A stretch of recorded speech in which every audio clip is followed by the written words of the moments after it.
All right, hello and welcome to Wildcat Realm, my brand new sports show where we talk about Kentucky sports. I'm your host, Rhett Miller. This is my YouTube channel. Thank you guys for joining us. Today, I just have a few quick topics I want to talk about. Right off the top, we have some Kentucky basketball news. Of course, I'm sure you guys have seen it. We have Kentucky versus Kansas at Rupp Arena. It's an 8 p.m. game. I believe it's January 28th, so something to keep your eye out for. I'm very excited about that game. It's going to be excited. I think the Kansas-Kentucky games are one of those games that are slowly becoming one of the biggest matchups in college basketball. So, very excited to have that game at Rupp Arena.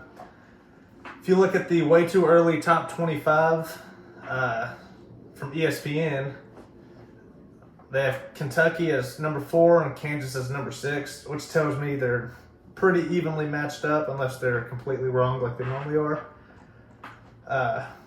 Speaking of which, something that surprises me is they have the Houston Cougars as number 3 on here, Gonzaga as number 2, of course, and then the North Carolina Tar Heels as number 1 with their new coach. So it's interesting to see.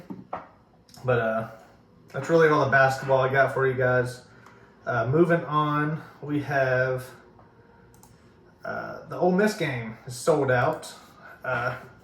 Not much to talk about other than the fact that yesterday I told you guys Ole Miss has been struggling to keep their fans in attendance apparently, and they have not had great attendance at their games. So a sold out crowd could go one of two ways. It could be, the moment could be too big for those players. It's not something they're used to. Or it could just fuel them and, keep their momentum up even when they're struggling, which is a lot more likely to happen than the moment being too big for them and them choking. But it's official. It is sold out. It's all for that. And then the Boise State quarterback, Hank Bachmeier. That's how I'm going to pronounce it. If you haven't heard already, he has entered the transfer portal. He's one of these quarterbacks that were coached by Scangarello. Not too happy at Boise State this year. Their OC just got fired, so I'm assuming their offense wasn't very efficient. I don't really watch Boise State football, so I wish I knew more about him. But looking at his stats here, he puts up some good numbers. Completion percentage stands out to me. He had 62.6% his freshman year, and then 61.5%, and then 62.8% the following year. This year he's at 54.3%. Sorry, my Siri went off. I recorded all my videos on an iPad. My Siri started going off. But this season he has 54.3%, but like I said, the offensive coordinator just got fired, so I'm assuming their offense hasn't been efficient this year. I don't think that's on Bachmeier. But he also, if you heard how many percentages I put out, this is his 4th year of football. He started as a freshman. He played his freshman year, which means this year is going to be his redshirt year, which gives him the redshirt year and the COVID year. He'll have 2 years of eligibility on whatever team he transfers to. So if that is Kentucky, we'd get 2 years of another great quarterback, which I'm all for. I would definitely be happy if we got Hank Bachmeier, especially since he has that connection with Scangarello. However, I also think Kentucky's in a position where we're going to be getting looked at from a lot of different quarterbacks, from all over. As soon as they see the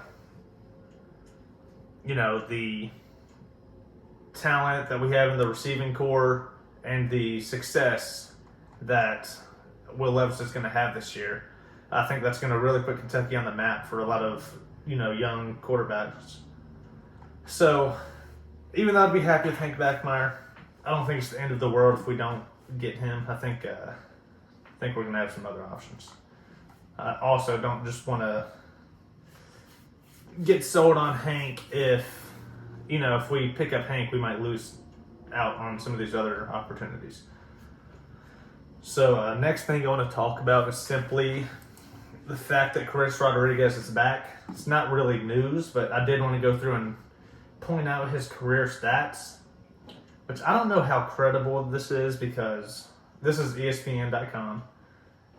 It's saying he had no fumbles in his career, which may be right. Let me know in the comments if that's correct, but that does not seem correct to me because I feel like he had those fumbles against Missouri last year, didn't he? Who knows? But it's not what I wanted to talk about. We'll start off at his freshman season.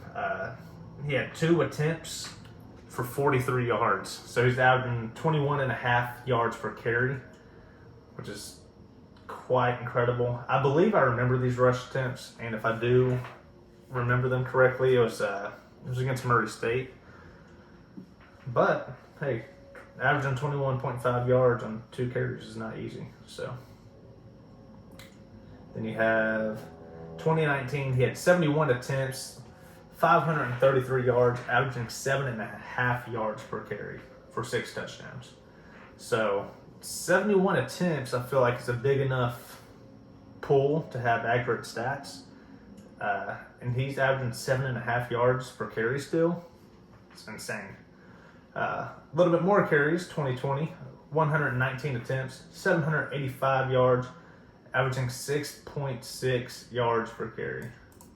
2021, almost doubling his 2020 carries, 225 attempts, 1,379 yards, 79 yards, still averaging 6.1 yards per carry, which is insane. And I think that's what we can expect from him this year.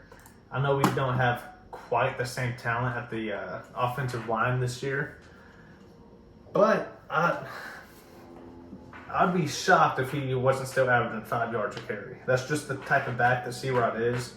He had that one insane stat. I can't remember how many games it was, but honestly, it was like 10 games where he wasn't brought down behind the line of scrimmage.